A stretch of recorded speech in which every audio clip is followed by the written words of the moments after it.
महिमा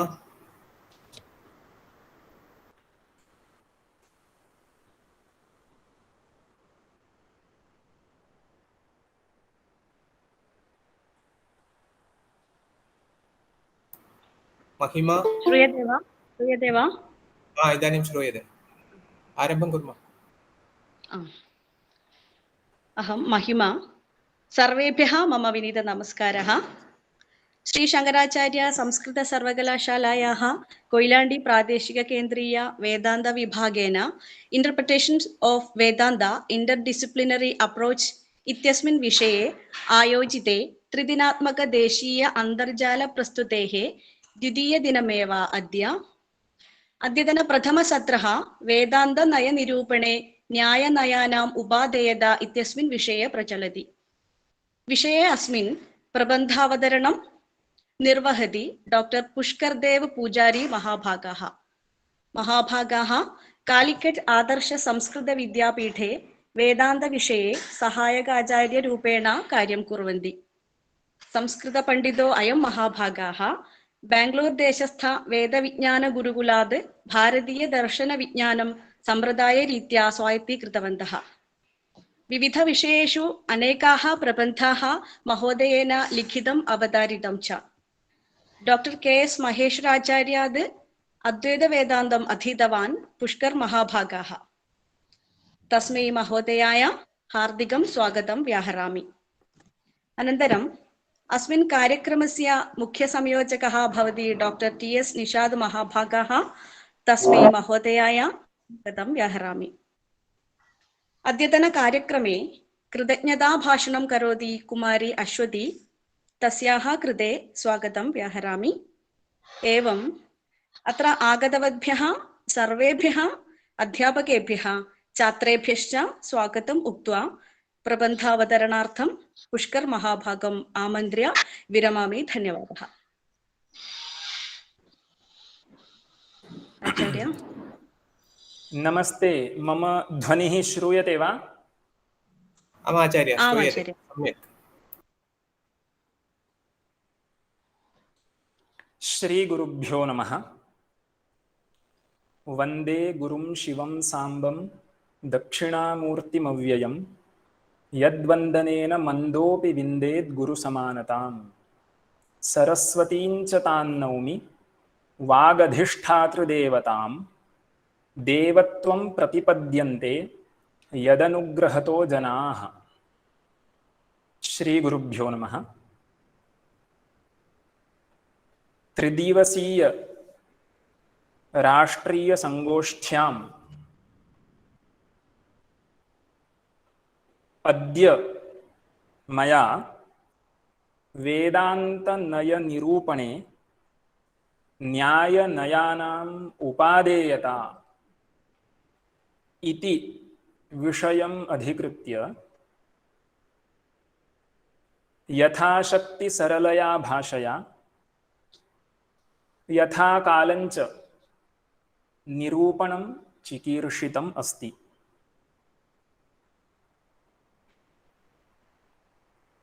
ह्यः अस्मदाचार्यैः वेदान्तव्याख्यानाय व्याकरणशास्त्रस्य कथम् उपकारकत्वं वर्तते इति बहूनि उदाहरणानि उक्त्वा निरूपितं वर्तते। तमेव अध्वानम् अनुसृत्य मयापि न्यायशास्त्रीयप्रमेयविशेषाणां कथं वेदान्तव्याख्यानाय अपेक्षा अस्ति इति निरूपणीयम्। तत्र सर्वेपि भवन्तः जानन्त्येव यत् वेदान्तो नाम उपनिषत्। उपनिषदां तात्पर्यं कुत्र वर्तते इत्युक्ते प्रत्यगभिन्ने ब्रह्मणि उपनिषत् तात्पर्यं वर्तते इति निश्चप्रचं वर्तते। प्रत्यगभिन्नं ब्रह्म इत्यस्य कः अर्थः इत्युक्ते जीवाभिन्नं ब्रह्म। प्रत्यगात्मा भवति जीवात्मा, ब्रह्म इत्युक्ते परमात्मपदेन यदस्माभिः व्यपदिश्यते तत् परं ब्रह्म। द्वयोः अत्यन्ताभेदो वर्तते, अतः एव इदं ब्रह्म कीदृशं प्रत्यगभिन्नं ब्रह्म इत्युच्यते। तथा च वेदान्तानां परमं तात्पर्यं प्रत्यगभिन्ने ब्रह्मण्येव इति अद्वैतसिद्धान्तः अस्ति।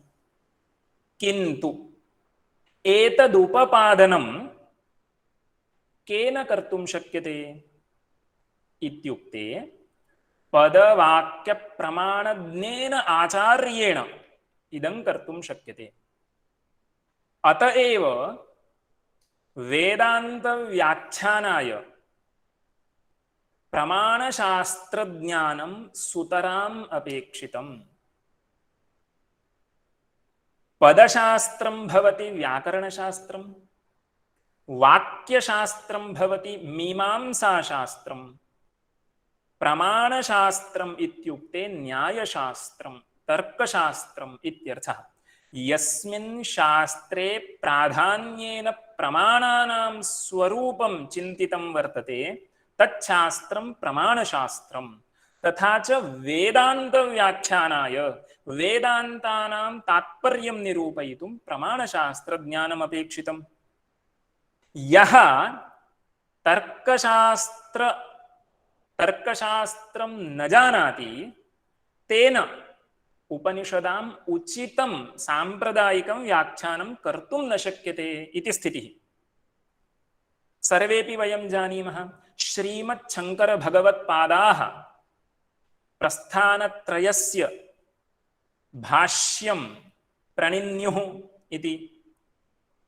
उपनिषदर्थः तैः कथम् अवगतः इति ते स्वयं लिखन्ति। तैत्तरीय उपनिषद् भाष्यादौ तैः वर्णनं कृतम् अस्ति।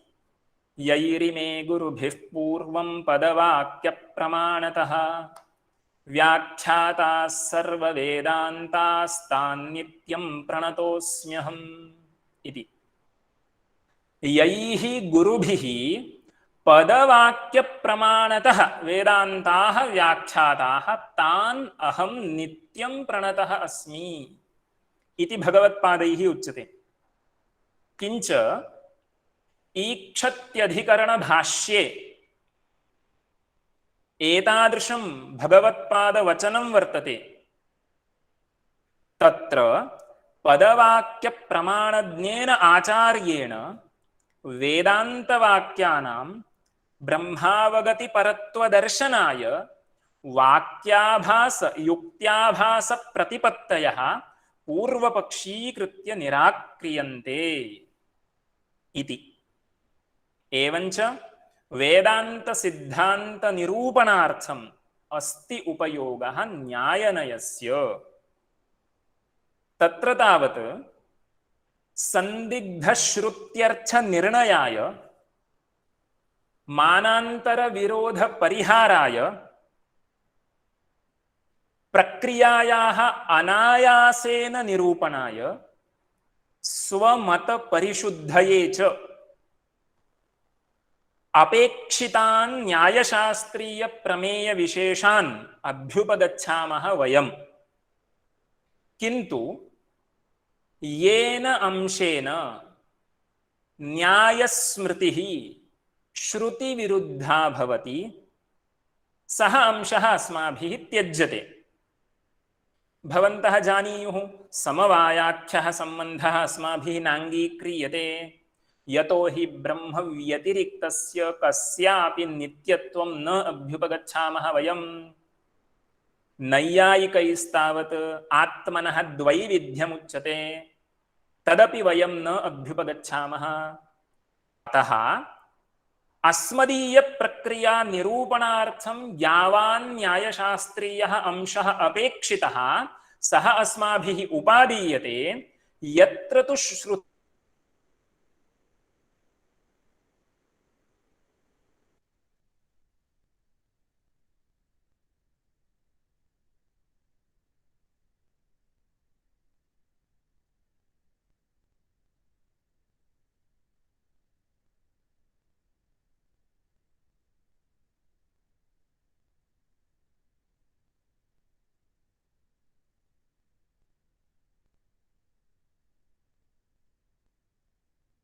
മാഷിന്റെ കണക്ഷൻ എന്തോ പ്രശ്നമായതാണ്. നമുക്കൊരു 2 മിനിറ്റ് വെയിറ്റ് ചെയ്യാം കേട്ടോ, വിളിച്ചു നോക്കാം.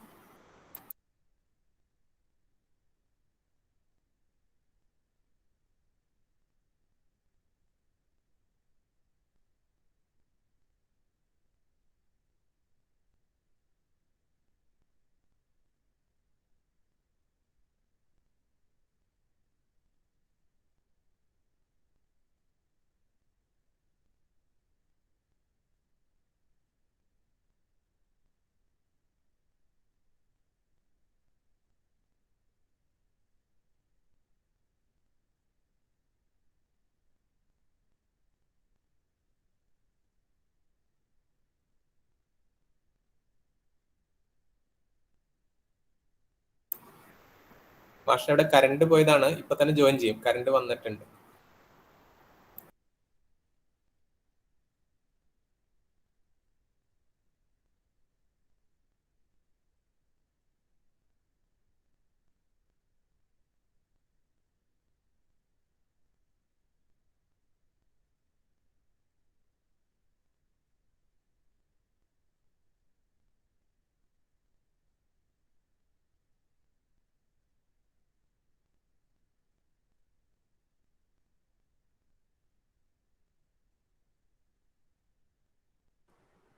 हरिः ओम्, श्रूयते खलु?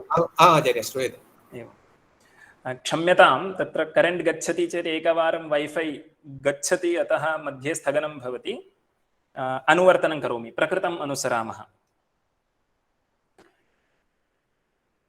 न्यायशास्त्रीयप्रमेयविशेषाः अस्माभिः अपेक्षिताः सन्ति तत्र तत्र अस्मदीयप्रक्रियानिरूपणार्थम्। किन्तु यत्र श्रुतिविरोधः अस्ति तादृशः न्यायशास्त्रीयप्रमेयविशेषः अस्माभिः न आद्रीयते इति स्थितिः। भगवत्पादैः बहूनि स्तोत्राणि प्रणीतानि सन्ति। तेषु अन्यतमं स्तोत्रं भवति सोपानपञ्चकं, तस्यैव अपरं नाम साधनपञ्चकम्, उपदेशपञ्चरत्नम् इत्यपि वर्तते। तस्मिन् स्तोत्रे शङ्कराचार्यैः किमुक्तम् इति सर्वैरस्माभिः स्मर्तव्यं। दुस्तर्कात् सुविरम्यतां, श्रुतिमतस्तर्कोऽनुसन्धीयताम् इति। तथा च एतत् सर्वं मनसि निधाय केषाञ्चित् न्यायशास्त्रीयप्रमेयविशेषाणाम् अधुना मया संग्रहेण निरूपणं क्रियते, येषां तत्र वेदान्तनय उपपादनाय अपेक्षा अस्ति। तत्रादौ श्रुत्यर्थनिर्धारणेऽपि तर्कस्य उपादेयता वर्तते। विलक्षणत्वाधिकरणभाष्ये आचार्यैः लिखितं श्रुत्यर्थविप्रतिपत्तौ च अर्थाभासनिराकरणेन सम्यगर्थनिर्धारणं तर्केण एव क्रियते इति। तथा च तर्केण श्रुत्यर्थनिर्धारणस्य एकम् उदाहरणं प्रथमतः पश्यामः। तत्र तावत् धर्मार्थकाममोक्षाख्येषु चतुर्विधेषु पुरुषार्थेषु मोक्षः एव परमपुरुषार्थः इति सर्वैः अस्माभिः विदितमेव। तत्र श्रुतिः प्रमाणं न च पुनरावर्तते इति अस्ति छान्दोग्यश्रुतिः। अनया श्रुत्या मोक्षस्य नित्यत्वम् अवगम्यते। इदानीं मोक्षः परमपुरुषार्थः, धर्मार्थकामास्तु पुरुषार्थाः, किन्तु परमपुरुषार्थत्वं तेषु नास्ति। मोक्षे परमत्वं वर्तते, अन्येषु त्रिषु परमत्वं नास्ति। किं नाम परमत्वं? मोक्षे परमत्वं वर्तते, परमत्वे सति पुरुषार्थत्वं मोक्षे वर्तते इत्यस्य कोऽर्थः? किं तत्परमत्वम् इत्युक्ते शास्त्रकाराः वदन्ति निरतिशयत्वे सति क्षयशून्यत्वं परमत्वम् इति। यस्य क्षयो नास्ति तादृशः मोक्षः परमपुरुषार्थः इत्युच्यते। धर्मादीनां तु नित्यत्वं न वर्तते, अतः सः परमपुरुषार्थो न भवति। धर्मस्य नित्यत्वं नास्ति इति कथं त्वया अवगतम् इत्युक्ते तत्र काचित् श्रुतिः वर्तते। तद्यथेह कर्मचितो लोकः क्षीयते एवमेव अमुत्र पुण्यचितो लोकः क्षीयते इति।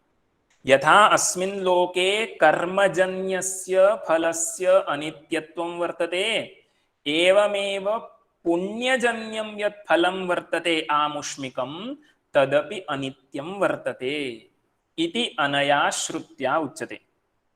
एवञ्च विहित कर्मजन्यस्य पुण्यस्य धर्मस्य अनित्यत्वं प्रतिपादयितुम् इयं श्रुतिः अस्माभिः प्रमाणीक्रियते। किन्तु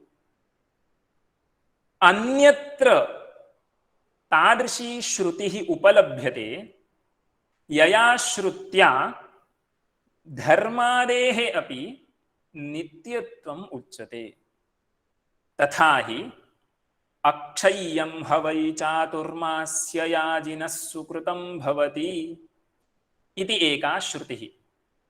चातुर्मास्याख्यं किंचित् वैदिकं कर्म, तत्कर्म यः अनुतिष्ठति सः चातुर्मास्य याजी इत्युच्यते।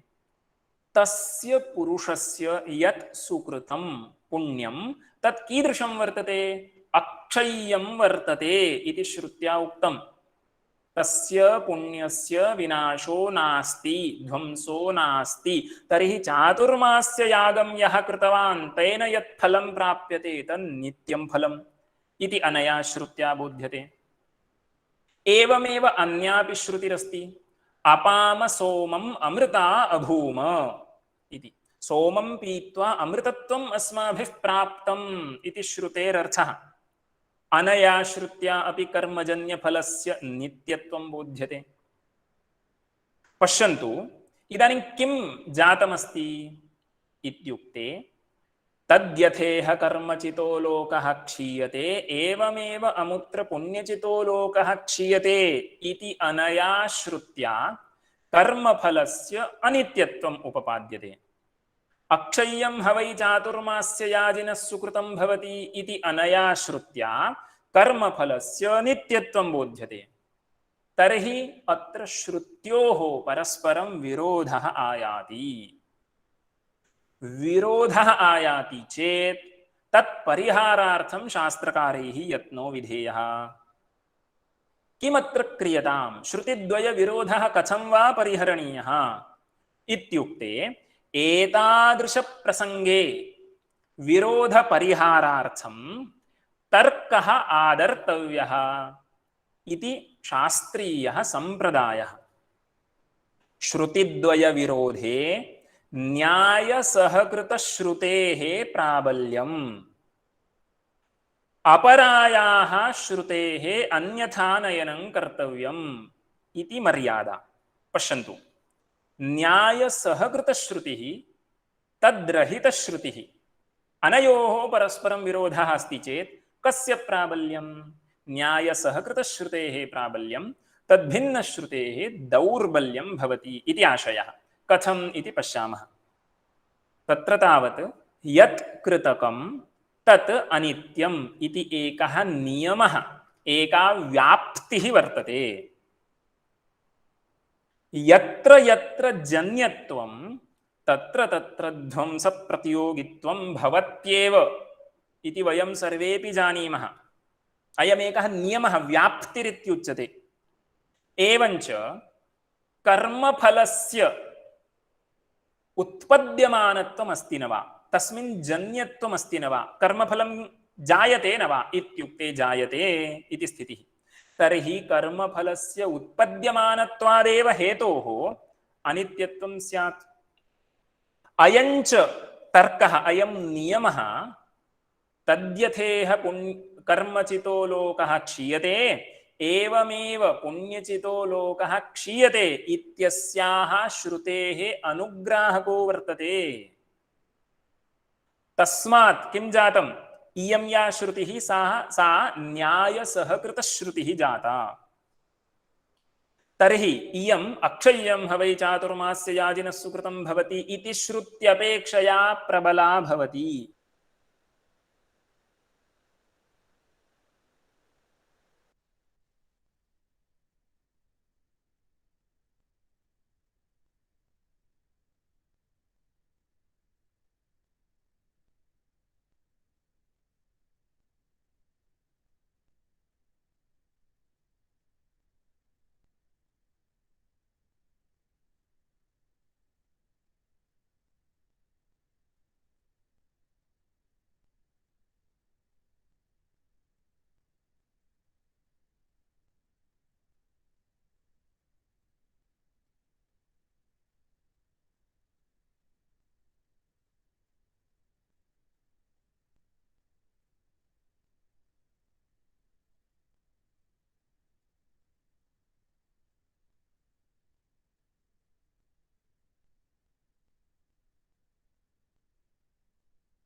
മാഷിന്റെ അവിടെ കറണ്ടിന്റെ പ്രശ്നമുണ്ട്, അപ്പൊ ജോയിൻ ചെയ്യാന്ന് പറഞ്ഞു.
मैक् म्यूट् अस्ति आचार्य. इदानीं इदानीं श्रूयते. क्षम्यतां, पुनः पुनः तान्त्रिकक्लेशाः भवन्ति, पश्यामः अग्रे. तथा च किं जातमित्युक्ते श्रुतिद्वयविरोधः आसीत्. एकया श्रुत्या कर्मफलस्य अनित्यत्वम् उच्यते, अपरया श्रुत्या कर्मफलस्य नित्यत्वम् उच्यते. किं क्रियताम् इत्युक्ते न्यायसहकृतश्रुतिः तद्रहितश्रुत्यपेक्षया प्रबला इति तत्र व्यवस्था. तथा च यत् कृतकं तत् अनित्यम् इति न्यायोपबृंहिता या श्रुतिः वर्तते. का सा श्रुतिः? तद्यथेह कर्मचितो लोकः क्षीयते इति इयं श्रुतिः. सा प्रबला भवति. तर्हि प्रबलया श्रुत्या दुर्बलश्रुतेः बाधः कर्तव्यः, किन्तु सापि श्रुतिः किल, अतः श्रुतेः अत्यन्तबाधः न कर्तुं शक्यते. अतः किं क्रियते? संकोचरूपः बाधः क्रियते. अतः आभूतसंप्लवं स्थानम् अमृतत्वं हि भाष्यते इति विष्णुपुराणे किञ्चित् स्मरणम् अस्ति. तदनुसारेण तस्याः अक्षय्यं हवै चातुर्मास्य याजिनः सुकृतं भवति इत्यस्याः श्रुतेः अर्थसंकोचः क्रियते. इत्युक्ते प्रलयपर्यन्तं तत् कर्मफलं तिष्ठति इति आशयः उच्यते. एवञ्च अनेन उदाहरणेन किं मम विवक्षितमस्ति इत्युक्ते श्रुत्यर्थ विप्रतिपत्तौ सत्यां सम्यगर्थनिर्धारणाय तर्कः अस्मान् उपकरोति. अत एव मनुना उक्तं बहुभिः शास्त्रकारैः उदाहृतं च किम् इत्युक्ते प्रत्यक्षम अनुमानञ्च शास्त्रञ्च विविधागमं त्रयं सुविदितं कार्यं धर्मशुद्धिमभीप्सता। यः धर्मशुद्धिम् इच्छति, धर्मः इति वेदार्थस्य उपलक्षणं, यः वेदार्थं सम्यक् ज्ञातुम् इच्छति तेन किं कर्तव्यं? त्रयं सुविदितं कार्यं प्रत्यक्षम् अनुमानम् आगमः एतत्त्रितयं सम्यक् ज्ञातव्यम् इति मनुना उक्तम्। अन्यत्रापि उक्तमस्ति आर्षं धर्मोपदेशञ्च वेदशास्त्र अविरोधिना यस्तर्केण अनुसन्धत्ते स धर्मं वेद नेतरः। अत्रापि धर्मपदं वेदार्थस्य उपलक्षणं। वेदार्थः येन सम्यक् ज्ञातव्यः अस्ति सः किं कुर्यात्? तर्केण अनुसन्धानं कुर्यात्। आर्षं धर्मोपदेशञ्च वेदशास्त्र अविरोधिना तर्केण यः अनुसन्धत्ते सः वेदार्थं ज्ञातुं शक्नोति इति स्थितिः। इदमेकम् उदाहरणं जातं। वेदान्तेष्वपि साक्षात् तर्कस्य आदर्तव्यत्वं निरूपितम् अस्ति।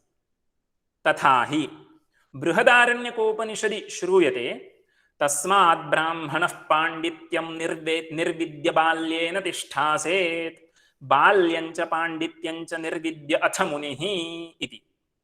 तत्र किं नाम पाण्डित्यं, किञ्च बाल्यं, मौनञ्च कीदृशम् इति वयं प्रथमतः जानीमः। अत्र पाण्डित्यम् इति पदेन श्रवणं विवक्षितमस्ति, बाल्यम् इति पदेन मननं विवक्षितमस्ति, मौनम् इति पदेन निदिध्यासनं विवक्षितमस्ति। कथम् अयम् अर्थः आयाति इत्युक्ते पाण्डित्यं नाम पण्डितस्य कृत्यं। कः पण्डितः? पण्डा अस्य सञ्जाता इति पण्डितः। तर्हि का सा पण्डा इति प्रथमतः ज्ञातव्यम्। विचारप्रयोजिका आपातबुद्धिः अविद्यां न निवर्तयति तादृशी बुद्धिः पण्डा इत्युच्यते। पण्डा किं कुर्यात्? विचारं प्रयोजयेत्। किञ्च सा आपातबुद्धिः, आपातज्ञानं वर्तते। आपातज्ञानम् इत्यस्य कोऽर्थः? प्रामाण्यं यस्य ज्ञानस्य न निश्चितं तज्ज्ञानम् आपातज्ञानम् इत्युच्यते। तर्हि अप्रामाण्यज्ञान आस्कन्दित इदं मया यत् ज्ञातमस्ति तत् सः विषयः वस्तुतः अस्ति न वा इति न गृहीतं, ज्ञानस्य प्रामाण्यं न गृहीतम्, अत एव विचारं प्रति प्रयोजयति इयं बुद्धिः, सा बुद्धिः पण्डा इत्युच्यते। विचारप्रयोजक आपातरूपा बुद्धिः अविद्यानिवृत्ति अक्षमत्वात् पण्डा इति उच्यते। सा अस्य सञ्जाता इति पण्डितः। तस्य पण्डितस्य कृत्यं पाण्डित्यं। किं तत् इत्युक्ते श्रवणम्। एवमेव बाल्यम् इत्यस्य कः अर्थः वर्णितः भगवत्पादैः? बाल्यं नाम बालस्य शिशोः कृत्यं। किं तत्? दम्भदर्पादिराहित्यम्। बालानां स्वभावं पश्यन्तु, तत्र दम्भो न भवति, दर्पो न भवति, क्रोधादिकमल्पं भवति। दम्भदर्पादिरहितरूपभावसंशुद्धिः, अन्तःकरणस्य शुद्धिः बाल्यपदेन विवक्षिता अस्ति। बाल्यपदस्य शक्यार्थो भवति। तत्र भावसंशुद्धिसाध्यं मननं लक्षणया लभ्यते। तर्हि बाल्यम् इत्यस्य मननम् इति लक्षणया अर्थः वर्णितः अस्ति। एवञ्च पाण्डित्यं निर्विद्य बाल्येन तिष्ठासेत्। अस्य कोऽर्थः? श्रवणं सम्यक् अनुष्ठाय मननं कुर्यात् इत्यर्थः लभ्यते। एवमेव अन्यत्रापि आत्मदर्शनमुद्दिश्य श्रवणमनननिदिध्यासनानि ज्ञानसाधनानि विधीयन्ते। आत्मा वारे द्रष्टव्यः, श्रोतव्यः, मन्तव्यः, निदिध्यासितव्यः इत्यादि श्रुत्या। स्मृतिश्च भवति, श्रोतव्यश्रुतिवाक्येभ्यः, मन्तव्यश्चोपपत्तिभिः, मत्वा च सततं ध्येयः एते दर्शनहेतवः इति। तत्र दर्शनहेतुषु अन्यतमं भवति मननं। तच्च मननं कीदृशम् इति जिज्ञासायां प्रकरणग्रन्थादिषु उच्यते। मननं नाम शब्दावधारिते अर्थे मानान्तरविरोधशङ्कायां तन्निराकरणानुकूलतर्कात्मकज्ञानजनको मानसो व्यापारः इति।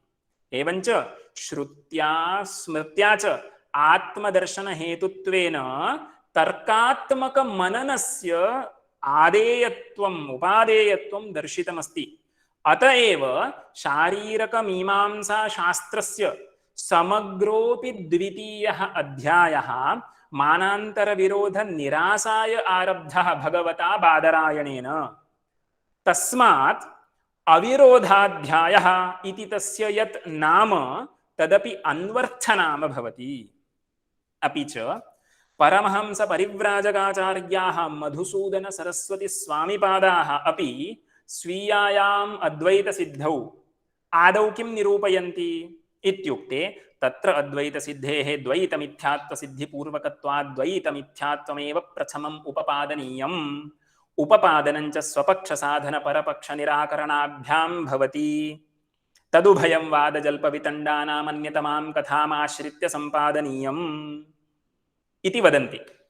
भवन्तः जानन्त्येव सर्वेपि यत् न्यायामृतकारैः अद्वैतमते आक्षिप्तानां प्रश्नानाम् अथवा आक्षिप्तानां दोषाणां समाधानम् अद्वैतसिद्धिग्रन्थे कृतमस्ति। तस्मिंश्च ग्रन्थे न्यायशैली न्यायभाषा च अनुसृता वर्तते। अतः वेदान्त अध्ययनावसरे सर्वेषु स्तरेषु न्यायदर्शनस्य अपेक्षा अतीव वर्तते। पश्यन्तु, प्रकरणग्रन्थः पठनीयः चेदपि न्यायशास्त्रीयप्रमेय विशेषाः ज्ञातव्याः। भाष्यम् अधिगन्तव्यं चेदपि अपेक्षा अस्ति। तत्र वादग्रन्थाः पठ्यन्ते चेदपि न्यायदर्शनम् अपेक्षितम्। अत एव उक्तं काणादं पाणिनीयं च सर्वशास्त्रोपकारकम् इति। इतः परं मया क्रमेण वेदान्तप्रमेयनिरूपणाय न्यायशास्त्रप्रमेयाणां क्व उपयोगः इति क्रमेण उदाहरणपुरस्सरं यथामति प्रस्तूयते।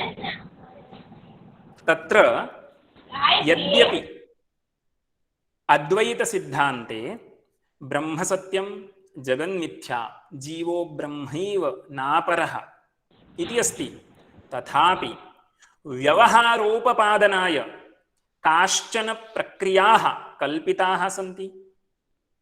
तत्र तावत् प्राचीनैः आचार्यैः आत्मैक्यसिद्धौ परं तात्पर्यवद्भिः व्यवहारोपपादनाय याः सरणयः याः रीतयः समाश्रिताः सन्ति ताः एव प्रक्रियापदेन अभिधीयन्ते।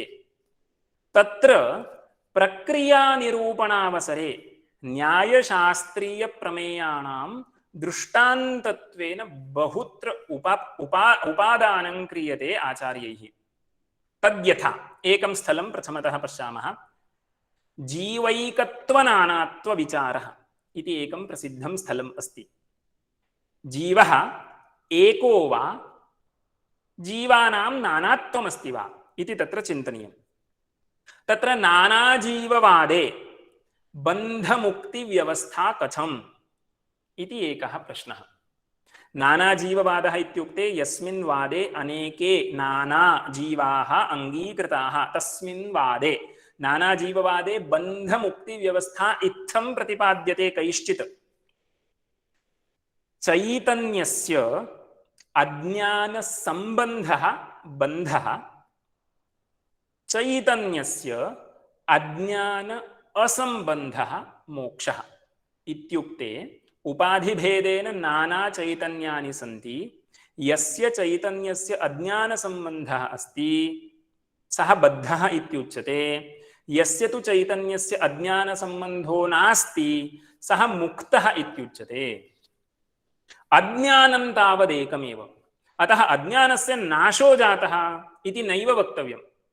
अज्ञाननाशो मोक्षः इति नैव वक्तव्यम् अस्मिन् मते। किन्तु एकमज्ञानं वर्तते, तत् केषुचित् चैतन्येन सम्बन्धं प्राप्नोति, कुत्रचित् सम्बन्धं न प्राप्नोति इति स्थितिः।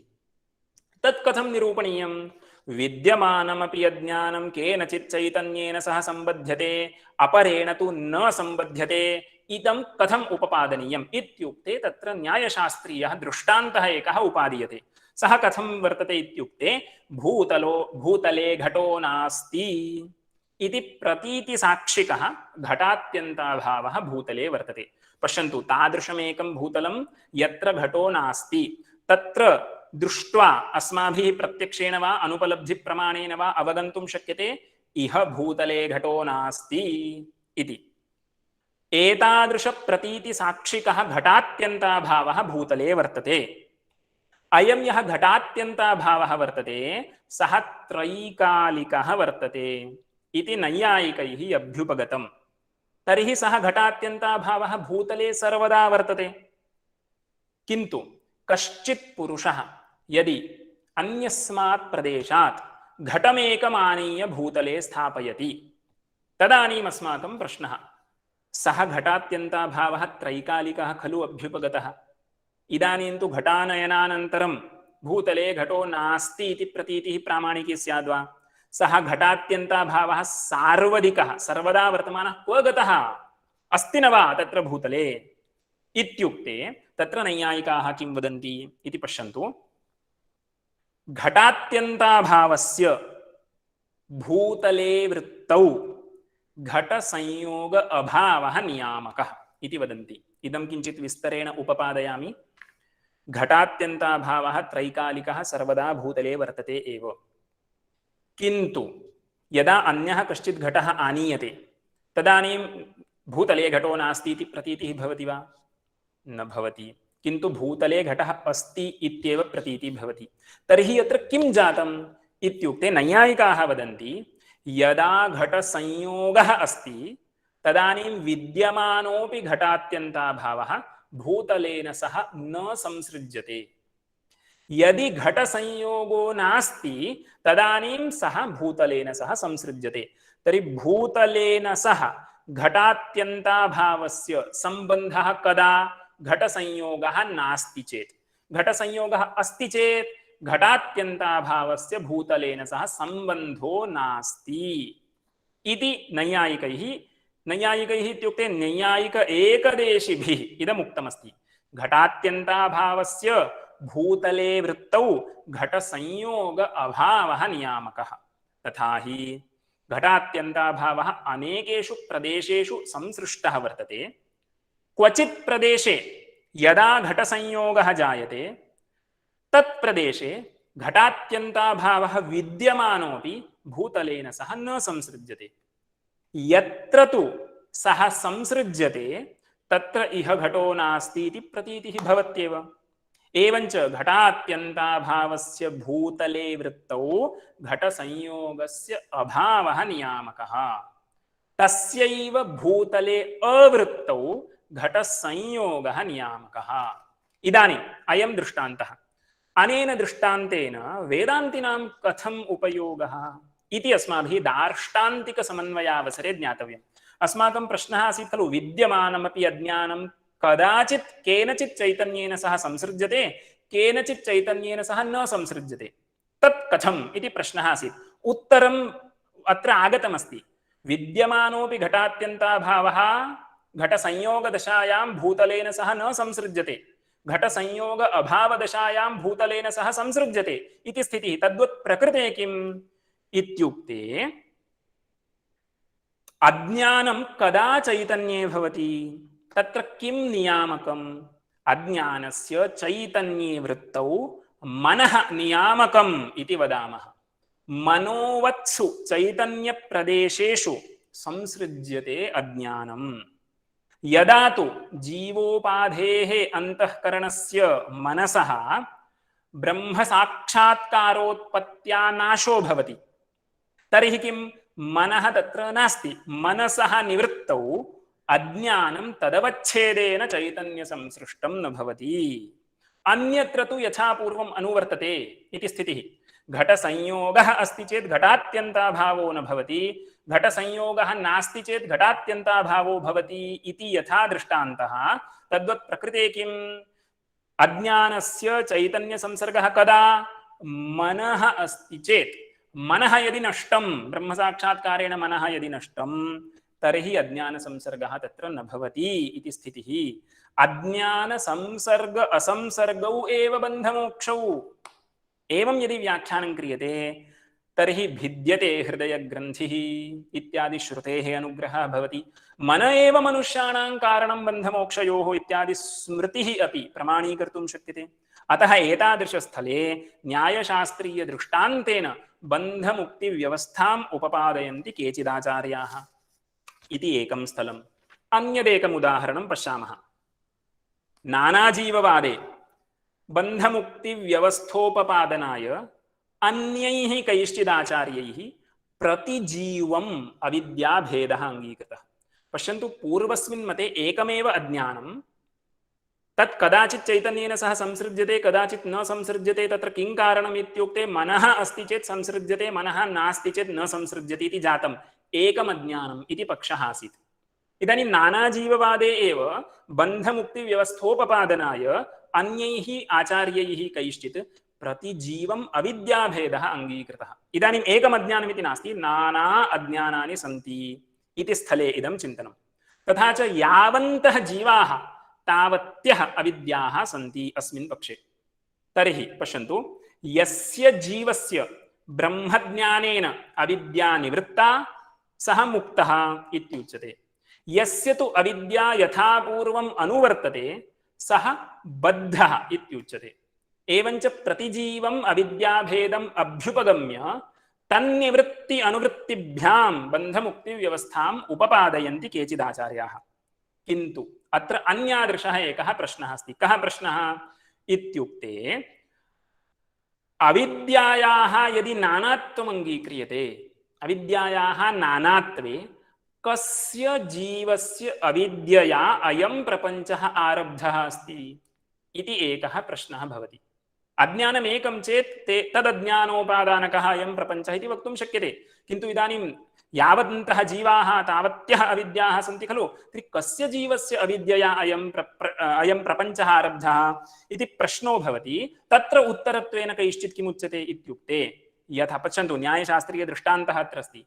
यथा अनेकैस्तन्तुभिः एकः पटः आरभ्यते, तद्वत् विनिगमनाविरहात् सर्व अविद्या प्रयुक्तः अयं प्रपञ्चो वर्तते।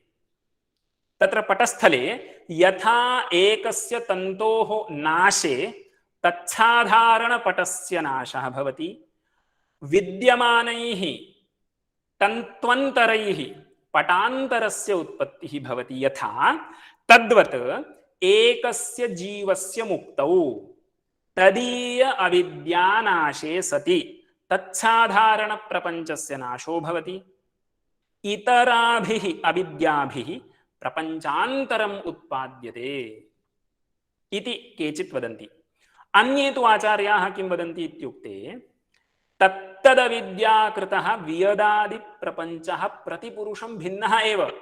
इत्युक्ते, अहम् एकः जीवात्मा अस्मि, मदीया काचिद् अविद्या वर्तते, मदीय अविद्यया निर्मितः प्रपञ्चः अन्यः कश्चित् देवदत्तः वर्तते, तदीया अविद्या वर्तते, तदविद्या प्रयुक्तः प्रपञ्चः अन्यः एव। तर्हि सर्वोऽपि जीवः स्वीयया अविद्यया नूतनमेकं प्रपञ्चं सृजति, तत्रैव च संसरति इति कैश्चिदाचार्यैः उच्यते। तत्तदविद्याकृतः वियदादिप्रपञ्चः प्रतिपुरुषं भिन्नः एव इति।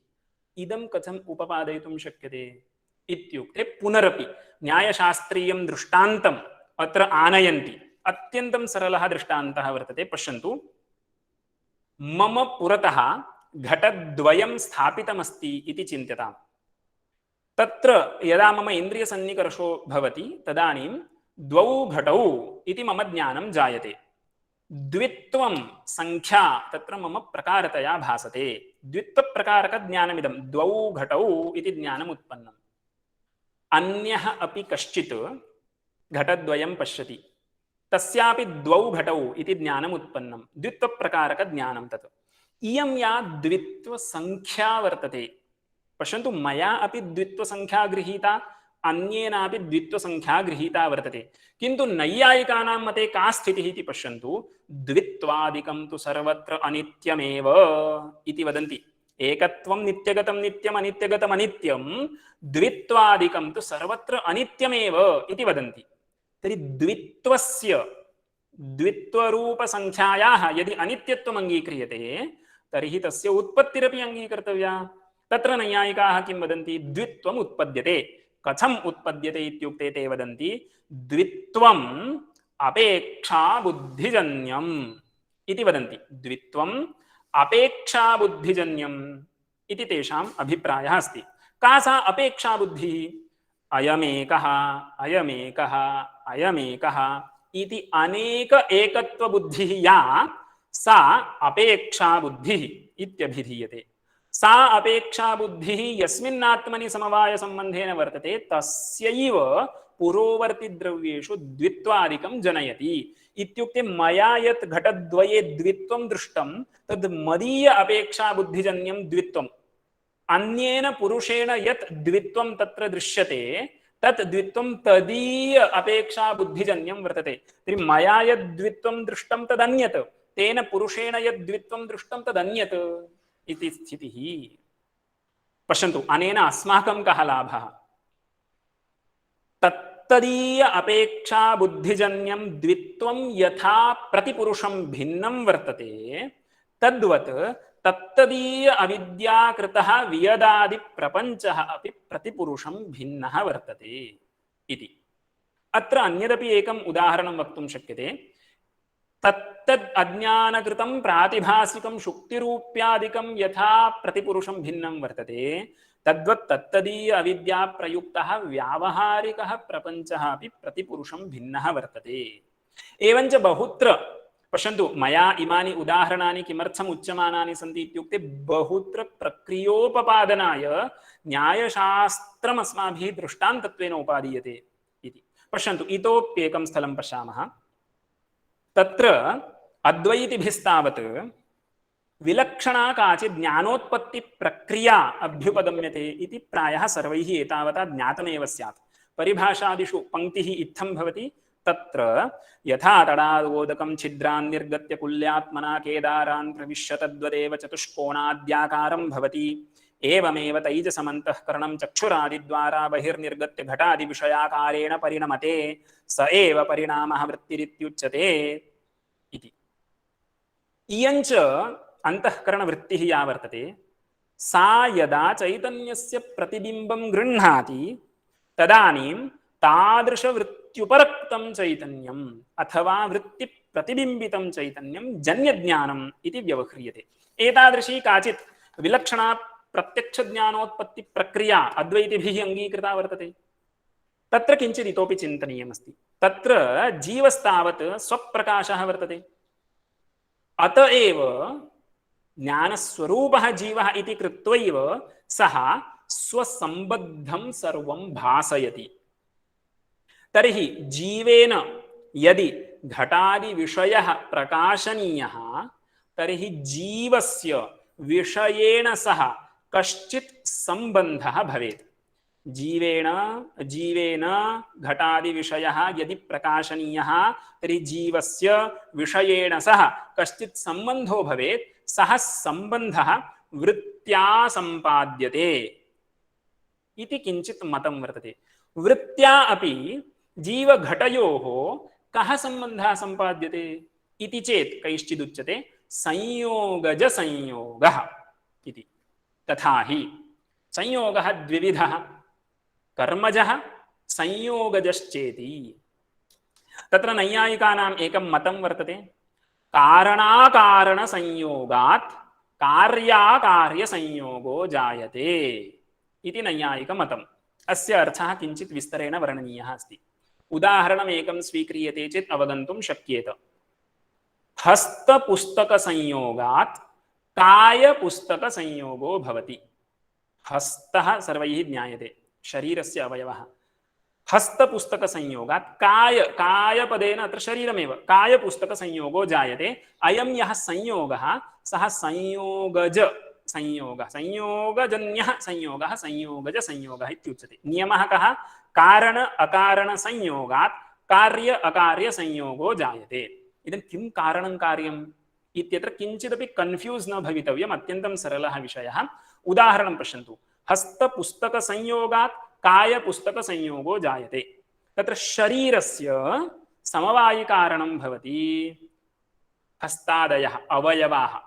अवयविनं प्रति अवयवाः समवायिकारणम् इति नियमः।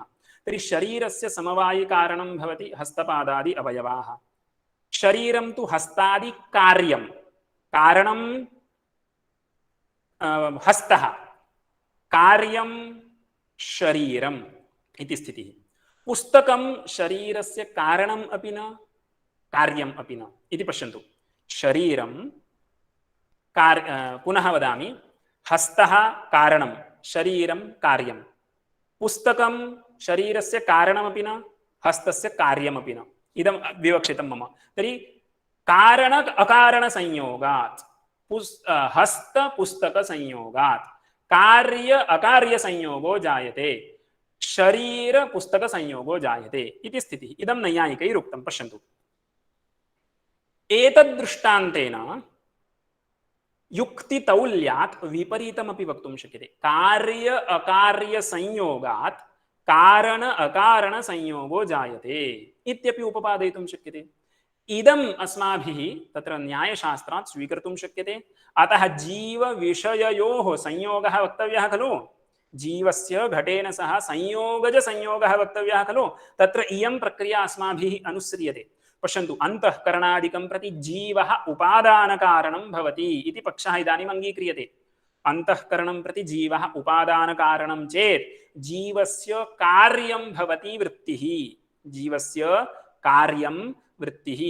घटं प्रति तु ईश्वरः उपादानं न जीवः, घटं प्रति ईश्वरः उपादानं न जीवः।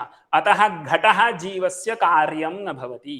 कार्य अकार्य संयोगात् वृत्ति घट संयोगात् वृत्तिः जीवस्य कार्यं, घटः जीवस्य कार्यं न।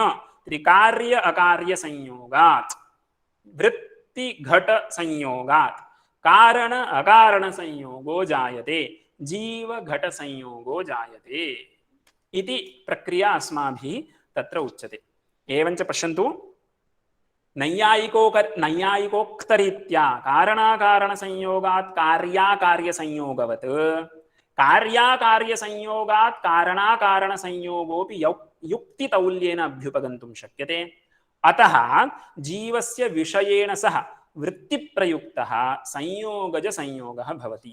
एवञ्च ज्ञानोत्पत्ति प्रक्रियायामपि नैयायिकानां प्रमेयविशेषाः अस्माकं महान्तम् उपकारं कुर्वन्ति इति ज्ञातव्यम्। इतोप्येकम् उदाहरणं पश्यामः। जीवस्य सर्वज्ञत्वं वारणीयमस्ति। वस्तुतः वेदान्तसिद्धान्तरीत्या का स्थितिः इत्युक्ते जीवस्य व्यापकत्वमेव अङ्गीक्रियते।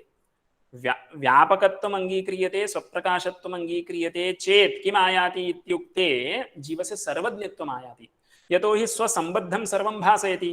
किं किं स्वसम्बद्धं वर्तते इत्युक्ते तस्य व्यापकत्वम् अङ्गीकृतं चेत् सर्वत्र जीवस्य सम्बन्धो वर्तते। तर्हि सर्वं भासयेत् जीवः इति तस्य सर्वज्ञत्वापत्तिः वर्तते। पुनः वदामि, जीवस्य श्रुत्यनुसारेण जीवस्य विभुत्वं वर्तते। जीवस्य किं परिमाणं? विभुर्जीवः इति स्वीकर्तव्यं। विभुः वर्तते, ज्ञानस्वरूपश्च वर्तते। तर्हि स्वसम्बद्धं सर्वं भासयेन्न वा तर्हि सर्वज्ञ स्यात् खलु। तथा च सति अनुभवविरोधो भवति। अतः जीवस्य सर्वज्ञत्वं वारयित्वा अल्पज्ञत्वं स्थापनीयं वर्तते। तत्र किं जातम् इत्युक्ते का प्रक्रिया अस्ति? अविद्योपाधिकः जीवः इति पक्षे अविद्यायाः उपाधिभूतायाः व्यापकत्वात् जीवस्यापि व्यापकत्वं सर्वगतत्वम् आयाति। किन्तु जीवस्य सर्वगतत्वमस्ति चेदपि घटपटादि विषयं प्रति उपादानत्वं नास्ति। अतः जीवः तेषु न संसृष्टो भवति इति वक्तव्यम्। विषयेण सह संगो नास्ति इति वक्तव्यम्। विषय असंगी अपि जीवः अंतःकरणेन सह तु संसृज्यते इति वक्तव्यम्। विषय असंगी अपि जीवः अंतःकरणेन सह संसृज्यते। तत् कथम् इत्युक्ते पुनः नैयायिकानाम् एकः दृष्टान्तः अस्माभिः स्वीकर्तव्यः। कः दृष्टान्तः इत्युक्ते गोत्वं घटत्वं पटत्वम् इति सामान्यं किञ्चित् वर्तते खलु। नित्यमेकमनेकानुगतं सामान्यम् इति वर्तते। तर्हि गोत्वं सर्वगतम् इति एकः नैयायिकानां पक्षः वर्तते। नैयायिक एकदेशिनः वदन्ति गोत्वं सर्वगतं वर्तते। तर्हि सर्वगतं गोत्वम् अश्वे अस्ति वा इति एकः प्रश्नः। तत्र ते किं वदन्ति, सर्वगतं गोत्वं चेदपि स्वभाववशादेव अश्वादिव्यक्तौ न संसृज्यते, किन्तु सास्नादिमद्व्यक्तौ एव संसृज्यते। सर्वगतम् अपि गोत्वं स्वभाववशात् अश्वादिषु संसर्गं न प्राप्नोति, किन्तु सास्नादिमद्व्यक्तौ इत्युक्ते गोष्वेव संसर्गं प्राप्नोति। यथा तद्वत् विषय असंगी अपि जीवः स्वभाववशात् अंतःकरणेन सह संसृज्यते। तस्य स्वभावः विषय असंगित्वम् इति तस्य स्वभावः। किमर्थं, यदि तस्य विषय संगित्वं स्यात् तर्हि सर्वज्ञत्वं स्यात्। सर्वज्ञत्वम् अनुभव विरुद्धं वर्तते। तर्हि अनुभवानुरोधेन वक्तव्यं चेत् जीवः विषयेण सह संगं न प्राप्नोति इति वक्तव्यं। विषय असंगी अपि जीवः अंतःकरणेन कथं संसृज्यते इत्यत्र इदम् उदाहरणम् उक्तं। सर्वगतमपि गोत्वं स्वभावात् अश्वादिव्यक्तौ न संसृज्यते, तद्वत् सर्वगतोऽपि जीवः विषय असंगी अपि जीवः स्वभाववशात् अंतःकरणेन सह एव संसृज्यते। एवञ्च जीवस्य अल्पज्ञत्वोपपादनाय अपि एतादृशी प्रक्रिया स्वीकृता वर्तते। यथा मया पूर्वमुक्तं, श्रुत्यर्थनिर्धारणाय प्रक्रियानिरूपणाय च तार्किकप्रमेयविशेषाः महदुपकारं जनयिष्यन्ति। किञ्च इदानीम् अद्वैतसिद्धिचित्सुख्यादिग्रन्थाः प्रौढग्रन्थाः ये सन्ति ते सर्वेऽपि ग्रन्थाः न्यायशैल्या एव प्रणीताः सन्ति। अतः तत्रत्यान् विषयान् यो यः ज्ञातुमिच्छति सः अवश्यं न्यायशास्त्रे लब्धप्रवेशः स्यात्। पश्यन्तु, विमतं मिथ्या दृश्यत्वात् इति तत्र अनुमानप्रयोगो वर्तते। दृश्यत्वं नाम वृत्तिविषयत्वम्। इदानीम् अत्र पूर्वपक्षिणा आक्षेपः कृतः अस्ति, आत्मनि व्यभिचारो भवति इति उक्तम्। इदानीम् अस्याः पङ्क्तेः मया अर्थः ज्ञातः। आत्मनि व्यभिचारो भवति तद्वारणार्थं किं क्रियताम् इत्यादि पङ्क्तयः सिद्धौ वर्तन्ते। इदानीं यः न्यायशास्त्रे प्रवेशमेव न लब्धवान् अस्ति, न्यायशास्त्रीयप्रमेयविशेषान् यो न जानाति, सः कथम् अस्याः पङ्क्तेः अर्थं वदेत्। व्यभिचारो नाम कः इति प्रथमतः तेन ज्ञातव्यं खलु। हेत्वाभासज्ञानं तस्य अपेक्षितं खलु। यत्र साध्यं नास्ति तत्र यदि हेतुः अस्ति तर्हि हेतुः व्यभिचरितः इति व्यवहारः। हेतोः व्यभिचारः इति दोषः अस्ति। साध्यं यत्र नास्ति तत्र यदि हेतुः वर्तते तर्हि व्यभिचारो भवति इति ज्ञातव्यमस्ति। साध्याभाववद्वृत्तित्वं हेतोर्व्यभिचारः। तर्हि आत्मनि व्यभिचारो भवति इत्यस्य कोऽर्थः, विमतं मिथ्या दृश्यत्वात् इति अनुमानप्रयोगः अस्ति। मिथ्यात्वम् अत्र साध्यम्। आत्मनि मिथ्यात्वं वर्तते वा, आत्मनि मिथ्यात्वं न वर्तते। आत्मनि मिथ्यात्वं न वर्तते इत्यस्य कोऽर्थः, साध्यं न वर्तते इत्यर्थः। आत्मनि मिथ्यात्वरूपं साध्यं न वर्तते, किन्तु तत्र वृत्तिविषयत्वं तु वर्तते खलु। तत्त्वमस्यादि महावाक्यजन्या या अखण्डाकारान्तःकरणवृत्तिः वर्तते, तादृशवृत्तौ कः विषयः, आत्मा खलु विषयः। तर्हि वृत्तिविषयत्वरूपं दृश्यत्वं हेतुः तत्र वर्तते आत्मनि। साध्यं यत्र नास्ति, मिथ्यात्वं यत्र नास्ति आत्मनि, तत्र दृश्यत्वरूपः हेतुः वृत्तिविषयत्वं वर्तते इति कृत्वा व्यभिचारो भवति। तत्परिहारार्थं किं कर्तव्यम् इति तत्र ग्रन्थस्य आशयः। किन्तु अयम् आशयः केन सम्यक् ग्रहीतुं शक्यते, येन तत्र न्यायशास्त्रे प्रवेशः लब्धः स्यात्। अतः तत्रत्यान् विषयान् स एव ज्ञातुं शक्नोति यस्य न्यायशास्त्रज्ञानं वर्तते। पश्यन्तु जल्पकथा, पश्यन्तु कथा त्रिविधा, वादः जल्पः वितण्डा। तत्र जल्पकथा इत्युक्ते विजिगीषुकथा जल्पः इत्युच्यते। वादिप्रतिवादिनोः कस्मिंश्चित् विषये मतभेदः अस्ति चेत् परस्य उपरि जयप्राप्त्यर्थं परार्थानुमानप्रयोगः यः क्रियते खलु, स एव जल्पकथा इति पदेन तत्र अस्माभिः ज्ञातव्यं वर्तते। जल्पकथा अपि परार्थानुमानं पुरस्कृत्य एव प्रवर्तते इत्यतः सद्धेतु असद्धेतु विवेकः अपेक्षितः, निग्रहस्थानानां परिचयः तदर्थम् अपेक्षितः। एवञ्च प्रकरणग्रन्थः वा पठ्यताम्, आकरग्रन्थाः भाष्यादिकं वा पठ्यताम्, प्रौढवादग्रन्थाः अद्वैतसिद्ध्यादयः वा पठनीयाः यदि, तर्हि तत्र न्यायशास्त्रस्य प्रमेयविशेषाः, प्रक्रियाविशेषाः, तत्रत्या भाषा, तत्रत्या शैली सर्वांशेन अपेक्षिता अस्ति। न्यायशास्त्रस्य प्रयोजनं कुत्रचित् एवम् उल्लिखितं वर्तते। प्रसिद्धः अयं श्लोकः विश्वगुणादर्शचम्पुकाव्ये वर्तते। मोहं रुणद्धि विमलीकुरुते च बुद्धिं, सूते च संस्कृतपदव्यवहारशक्तिं, शास्त्रान्तराभ्यसनयोग्यतया युनक्ति, तर्कश्रमो न कुरुते किमिहोपकारम्। तर्कश्रमः इह उपकारं न करुते वा, करोत्येव। कीदृशम् उपकारं करोति? मोहं रुणद्धि। मोहः भ्रमात्मकं ज्ञानं, भ्रमात्मकं ज्ञानं वारयति तर्कश्रमः। विमलीकुरुते च बुद्धिं, बुद्धेः यत् मालिन्यं वर्तते तदपि अपाकरोति। सूते च संस्कृतपदव्यवहारशक्तिं, तत्र सभायाम् इतरे दार्शनिकाः ये सन्ति तैः यदि न्यायशास्त्रं सम्यक् न अधिगतं तर्हि जिह्वा वक्रा भवति। यः न्यायशास्त्रं जानाति सः धैर्येण सभायां वक्तुं शक्नोति, अन्येषां तु तादृशवाक्सामर्थ्यं नास्ति। तर्हि संस्कृतपदव्यवहारशक्तिम् अपि वर्धयति अयं तर्कश्रमः।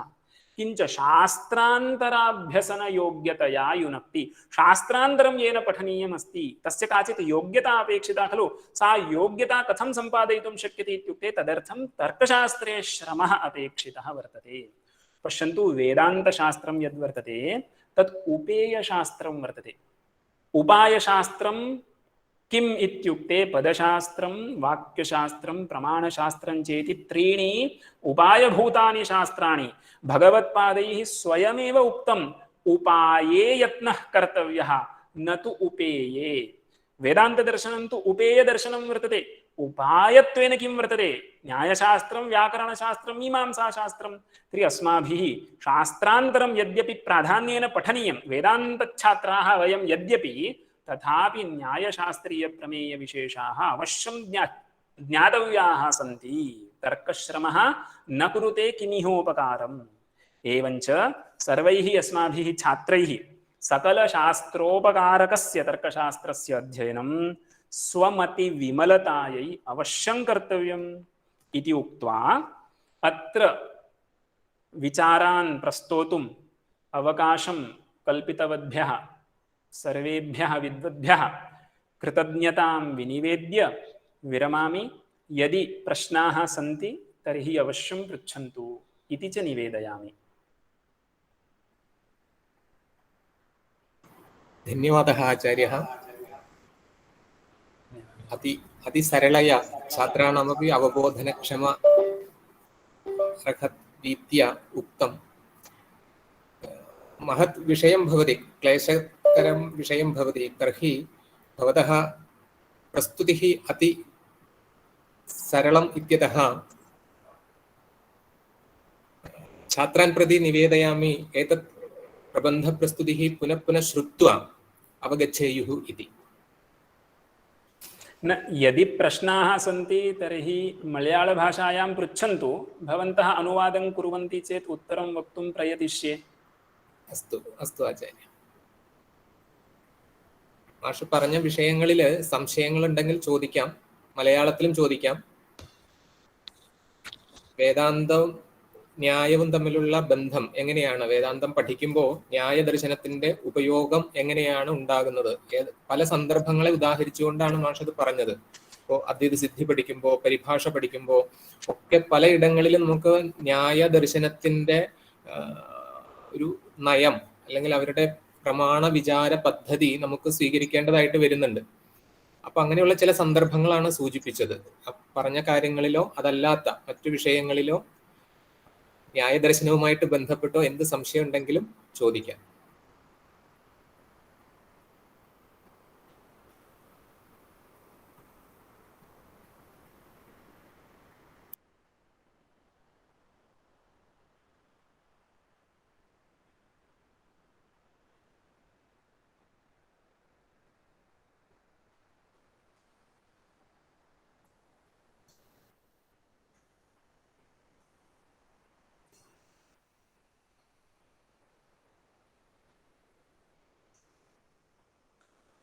इदं रेकार्डिङ्ग् कृतमस्ति खलु, तर्हि छात्रैः अवश्यम् अनन्तरम् अपि श्रुत्वा अवगन्तुं प्रयासः कर्तुं शक्यते इति भाति।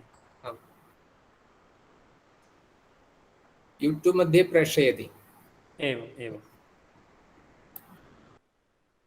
यदि प्रश्नः नास्ति चेत् समापयामः। एवम्।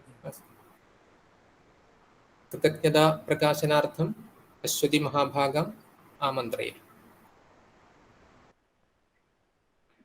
सर्वेषां सादरनमस्कारः। धन्याः वयम् इदानीं यत् आचार्येण डॉक्टर पुष्करदेव पूजारी महाभागेन वेदान्तन्यायनिरूपणे न्यायनयानाम् उपादेयता इत्यस्मिन् विषये प्रस्तुतप्रबन्धः अस्माकं कृते महदुपकारकं विचारार्हं च आसीत्। महाभागेभ्यः आचार्येभ्यः हार्दिकं कार्तज्ञं समर्पयामि। अन्येषां सर्वेषां भागभागिनामपि वेदान्तविभागस्य पक्षतः कृतज्ञतां प्रदर्श्य विरमामि। धन्यवादः। अस्तु आचार्य, धन्यवादः। एवं मिलामः। നമുക്ക് അടുത്ത സെഷൻ 11:30-ക്കാണ്. ഷൗക്കത്ത് സാറാണ് വരുന്നത്. ഭാരതീയ ദർശനത്തിലെ ബോധശാസ്ത്രം എന്ന വിഷയത്തിലാണ് സംസാരിക്കുക.